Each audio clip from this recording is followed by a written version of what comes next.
మనం పోరాడుతూ ఉన్నప్పుడు గెలుపు లేని సమరమే మనిషి జీవితమా అనే ప్రశ్న వస్తూ ఉంటుంది.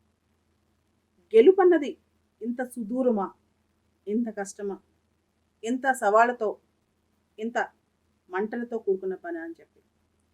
కానీ దానిలో ఉన్న ఆనందం అంటే ఒక పెద్దగా మన జీవితాన్ని ఊహించుకుని, ఆ జీవితంలో అనేక రంగులు ఉంటాయని తెలుసుకుని, దానికోసం ఒక ఫైట్ మొదలెట్టినప్పుడు ఇనీషియల్గా చాలా కష్టం అనిపిస్తుంది. ఇనీషియల్గా ఏంటి, ఫైట్ చేసినప్పుడు కూడా అప్పుడప్పుడు మనసులో చాలా కష్టం అనిపిస్తుంది. అసలు మనం గెలవగలమా, మనం బతుకున్న టైంలో ఆ గెలుపు మనం చూడగలమా? ఈ ప్రశ్న మీకే కాదు, నాకు కూడా వస్తుంది. కానీ ఒక హోప్, ఆ హోప్ ఏంటి తెలుసా, ఏదో ఒక రోజు, ఏదో ఒక సందర్భంలో మనం ఖచ్చితంగా గెలిచే తీరుతాం. ఆ గెలుపు ఎంత కష్టమైన ఆ గెలుపు కోసం ఏదైనా చేస్తామని చెప్పి. ఇక్కడ పెద్ద పెద్ద మహాసముద్రాలు ఎదురవుతుంటాయి, పెద్ద పెద్ద పర్వతాలు ఎదురవుతుంటాయి. అంతకుమించి మనం పెట్టుకున్న టార్గెట్స్ కూడా అసలు అచీవ్ చేయడం ఎంత కష్టమో అనిపిస్తుంది. అంటే అన్ని టార్గెట్స్ కేవలం హార్డ్ వర్క్తో కాదు కదా. కొన్ని సందర్భాల్లో లక్ కావాలి, కొన్ని సందర్భాల్లో ఇతరులు మనకు సపోర్ట్ చేయాలి, ఇట్లా రకరకాలు అనిపిస్తుంటుంది అనమాట. కానీ నా జీవితంలో నేనేం చేస్తుంటానంటే, నేను అనుకున్న దానికోసం, నేను అనుకున్న ప్రయాణం కోసం, అనుకున్న లక్ష్యం కోసం అహర్నిశలు అంటే ఓపిక పోయినా, నీరసం వచ్చినా నా మనసులో అది తడుతుంటుంది అనమాట. నా హార్ట్ ఎన్నిసార్లు కొట్టుకుంటుంటుందో, అంటే మన గుండెకి ఎన్నిసార్లు కొట్టుకుంటుంటుందో, మన లక్ష్యం కూడా అదే గుండెలో భాగం కదా. కాబట్టి దానికోసం కూడా అదే విధంగా ఆరాటపడుతుంటుంది నా మనసు.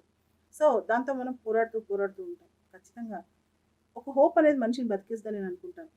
ఒక హోప్ అనేది మనిషిని ముందుకు నడిపిస్తుందని నేను అనుకుంటాను. ఒక హోప్ అనేది ఎంత దూరమైన మనిషిని తీసుకెళ్ళగలదని నేను అనుకుంటాను.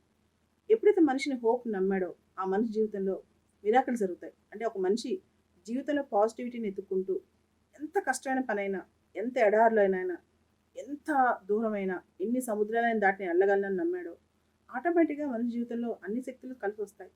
దేవుడు కూడా మనకు సహకరిస్తాడు, విధి మనకు సహకరిస్తాయి. ఆటోమేటిక్గా తెలియకుండా ఒక్కొక్క మిరాకిల్ జరుగుతూ వస్తాయి. నేను కొన్ని సందర్భాల్లో దేవుని కూడా నమ్ముతాను. అంటే ఫలానా దేవుడిని కాదు, కొన్ని సందర్భాల్లో మనసు బాగా అనిపించినప్పుడు దేవుడి దగ్గరికి కూడా, అంటే దేవుడి గుడి కానీ, చర్చ్ కానీ, మాస్ కానీ ఏదైనా వెళ్తాను. వెళ్ళినప్పుడు దేవుడిని అడుగుతాను, దేవుడా నీకు నా కష్టం తెలుసు కదా, తెలిసినప్పుడు నేను అనుకున్నది ఒకటేసారి నాకు ఎందుకు ఇవ్వని. కానీ నాకు ఒకటేసారి అనిపిస్తుంది, అంత ఈజీగా ఇచ్చేస్తే మనకి దాని యొక్క ఫ్రూట్ తెలియదు, దాని యొక్క ఫలితం తెలియదు, దాని యొక్క కష్టం తెలియదు. కాబట్టి దేవుడు మనల్ని ఎంతవరకు లాగలడో, ఎంతవరకు మనల్ని ఎక్స్పాండ్ చేయగలడో అంతవరకు చేస్తాడు. అంటే మన జీవితంలో ఈ సాధించే ప్రయత్నంలో మనం నేర్చుకునే పాఠాలు చాలా ఎక్కువ ఉంటాయి. మనం ఎదిగే క్రమంలో మనం నేర్చుకునే పాఠాలు చాలా ఎక్కువ ఉంటాయి. మనం పోరాడే క్రమంలో పడుతూ లేస్తున్నప్పుడు మనం నేర్చుకునేవి చాలా ఎక్కువ ఉంటాయి. దాంతోపాటు మన మైండ్లో మెచ్యూరిటీ లెవెల్స్ పెరుగుతాయి. మనుషుల్ని ఎలా డీల్ చేయాలో తెలుస్తుంది. దాంతోపాటు ఎదుటివాడి వ్యక్తిత్వం కూడా మనకు పూర్తి స్థాయిలో అర్థమవుతుంది అనమాట. అందుకనే మనం చాలాసార్లు అంటాం, నాకు సడన్గా ఐఏఎస్ ఇచ్చేయచ్చు కదా, సడన్గా నన్ను కలెక్టర్ని చేసేయచ్చు కదా, సడన్గా సీఎంని పిఎంని చేసేయచ్చు కదా అని. తెలుగులో ఒక పాట ఉంది, గోవిందా గోవిందా అని చెప్పి. నాకు జూబ్లీహిల్స్ బంగ్లా ఇవ్వు, లేకపోతే హైటెక్ సిటీ ఇవ్వు, లేకపోతే సీఎం పోస్ట్ ఇవ్వు అని చెప్పి. అంతా బాగానే ఉంది. అలా సడన్గా ఇస్తే నువ్వు అసలు ఆ పోస్ట్ని చేయగలవా? అలా సడన్గా ఇస్తే నువ్వు దాన్ని హ్యాండిల్ చేయగలవు? ఇది కూడా క్వశ్చన్. అందుకని దేవుడు అంటే విధి మనకు పెట్టాల్సిన పరీక్షలు పెడుతుంది, చేయాల్సినంత కష్టం మన చేత చేపిస్తుంది. ఆ తర్వాత ఒక్క రోజుకి ఆ సక్సెస్ అయినా ఫెయిల్యూర్ అయినా సరే, మనం అంత కష్టపడిన తర్వాత ఫెయిల్యూర్ అయినా మనం ఇంకొకటి ఏదైనా సాధించగలం అనమాట. అంటే మనకు మనోధైర్యం బాగా పెరిగిపోద్ది. అసలు జీవితం అంటే ఇంతే కదా అనిపించుద్ది. ఆ స్టేజ్లో సక్సెస్కి ఫెయిల్యూర్కి పెద్ద తేడా కూడా తెలియదు మనకి. ఆ స్టేజ్ దాకా విధి మనం ఆడుకుంటూ ఉంటుంది అనమాట. ఇదే జీవితం అని నేను నమ్ముతాను. నా జీవితంలో చాలా సందర్భాల్లో ఇది జరిగింది.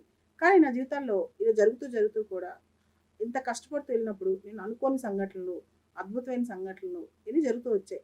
ఒక్కసారి మనిషికి సక్సెస్ వచ్చిన తర్వాత కొంత కష్టం అనిపించినా సరే పోరాటం అనేది అలవాటు అయిపోద్ది. సో ఆ పోరాటంలో ఉన్న సంతోషం కానీ, ఆనందం కానీ, ఆ పోరాటంలో పరిగెట్టలో ఉన్న తృప్తి కానీ, ఉత్సుకత కానీ ఇంకా దేనిలోనూ ఉండదు. ఏది మనకి అంత హ్యాపీనెస్ కూడా ఇవ్వలేదు. పోరాటంలో ఉన్నంత హ్యాపీనెస్ మనకి వేరే ఏ రంగంలోనూ, లేదా నీకు పెద్ద ఒక ఫిల్మ్ స్టార్ అయినా, లేకపోతే నువ్వు పెద్ద స్పోర్ట్స్ పర్సన్ అయినా ఇంతలోనూ ఆనందం అంత రాదేమనిపిస్తుంది. పోరాటం అంత గొప్ప విషయం. కాబట్టి ఎప్పుడు పక్క వాళ్ళతో కంపారిజన్ మానేయండి. పక్క వాళ్ళతో కంపారిజన్ అంటే నేను సచిన్ టెండూల్కర్ పొద్దునే అవ్వచ్చు కదా, నేను ఐశ్వర్య రాయ్ రేపొద్దునే అవ్వచ్చు కదని. అలా అవటంలో గొప్పే ఉంది. మనం కష్టపడి సాధించుకోవడంలో మన ఐడెంటిటీ మనకుంటుందనమాట. కాబట్టి మన కోసం మనం ఆ పోరాటంలో ఎన్ని కష్టాలైనా పడదాం. ఎన్ని వైఫల్యాలైనా ఎదురు చూద్దాం. ఎన్ని ఇట్లైనా తట్టుకుందాం. కానీ ఆ పోరాటం మన కోసం మనమే చేద్దాం.